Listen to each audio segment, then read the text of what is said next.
Today's video guys, nandito po tayo ngayon sa ating tinatanim na sitaw. Kunting kaalaman lang guys, bakit, paano at ano ang dapat gawin sa mga insekto na nandyan sa ating mga tanim na hindi kalakihan ang gastos. Tingnan nyo guys, ang aking sitaw, ang kanyang bunga ay may mga dugos-dugos. Sa amin dugos-dugos, iwan ko kung ano ang tawag sa inyo, pero sa amin dugos-dugos yung mga maliliit na mga insekto na dumidikit sa mga dahon at sa bunga. Tapos pag nandyan sila, parang hindi lumalaki ang bunga ng sitaw, kumukulo na curly na ang bunga ng sitaw. Nandyan sila sa ilalim ng dahon at sa bunga. Kaya kailangan natin silang palasin. Simple lang guys, para safety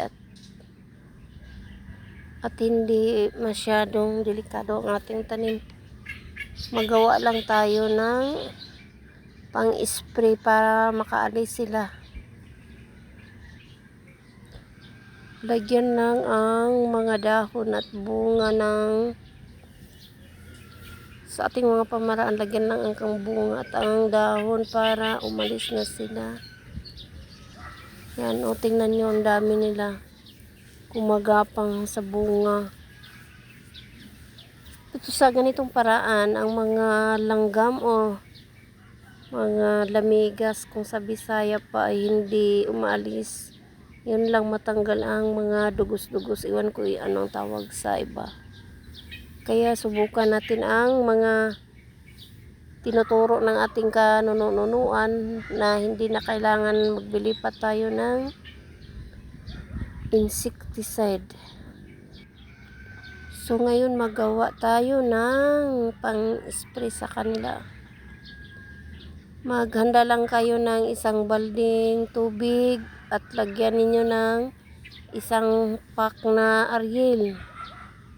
Pagkatapos ninyo ilagay, halo-haluin lang siya hanggang ito ay matutunaw. Yung may mga may mga bubbles na. Halo-haluin lang ninyo. Kahit halo-haluin lang gamit ang stick.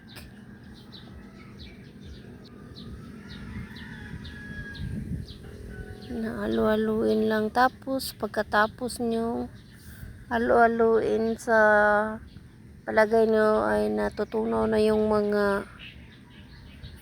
powder, o bisanin nyo na paglagay ang mga dahon. Ganyan lang guys, lagyan ninyo ang mga dahon. Iwasan lang na malagyan ang kanyang puno kasi mamatay siya. Ang dahon lang na yung may mga dugos-dugos. Iwan ko kung ano ang tawag sa inyo, pero sa Bisaya dugos-dugos. Ganyan na ang pag-apply gas. Pero mas mabuti yung may pang-spray sa bulaklak. Yun ang gagamitin. Sa amin wala kasi, kaya ginaganyan lang siya. Hanggang mabasa lahat ang dahon at ang mga bunga niya. Para umalis sila. Yan lang ang sekreto guys. Yun lang ang powder ang ginagamit para safety. Yan, pagtapos na, pag mabasa na sila lahat, makita nyo manabasa na. Dapat umaga kayo mag-apply guys, para painit-painit na ang araw, mas epektibo siya kasi mainit ang panahon. Pagkatapos ng 24 hours guys, yan, tingnan nyo ang dahon at sa yung bunga na maraming dugos-dugos. Ang natitira na lang guys, yung parang mga dumi nila. Talaga umaalis sila sa bunga at sa dahon. parang na ano namatay sila sa sobrang init ng powder. Kaya ganyan lang guys, gawin niyo pag pang backyard gardening ng yun lang guys, ang gawin niyo pag may mga dugos-dugos ang inyong mga gulay.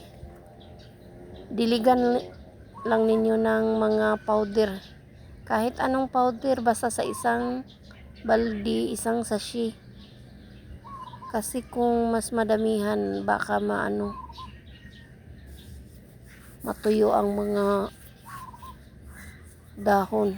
Iwasan lang na malagyan ang kanyang puno. Yan, umalis na ang mga dugos-dugos. Makita niyo sa kanyang mga dahon.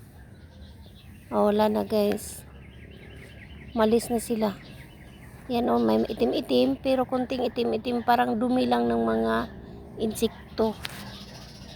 Namatay sila sa powder na tinutunaw. Yun lang guys, sana may natutunan din kayo. Pero ang langgam hindi talaga maalis guys. Hindi mapaalis ng paraan na ito. Yun lang guys. Thank you for watching.